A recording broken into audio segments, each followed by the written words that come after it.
تصور کنید دنیایی که در اون هوش مصنوعی نه تنها یک ابزار بلکه یک نجات دهنده واقعیه. بله، دقیقاً همین اتفاق در حال رخ دادنه و من اینجا هستم تا شما رو با این دستاورد بزرگ آشنا کنم. پس برای شنیدن خبر خوش تا انتهای خبر همراه ما باشید.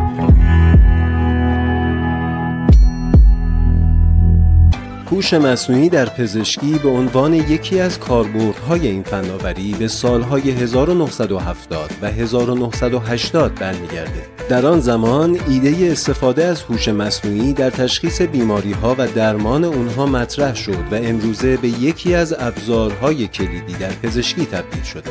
سرطان ریه یکی از شایع‌ترین نوع‌های سرطانه و تشخیص زود هنگام اون برای بهبود نتایج بیماران ضروریه.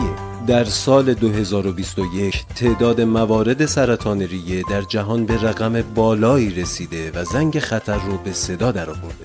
و حالا خبر خوش. در انگلستان دانشمندان با کمک هوش مصنوعی تونستن راهی برای شناسایی زود هنگام سرطان ریه پیدا کنند. این سیستم هوشمند با استفاده از 3 متغیر ساده، سن، سالهای سیگار کشیدن و تعداد سیگارهای مصرفی در روز میتونه به ما کمک کنه تا بیمارانی که بیشتر به درمان نیاز دارند رو سریعتر شناسایی کنیم.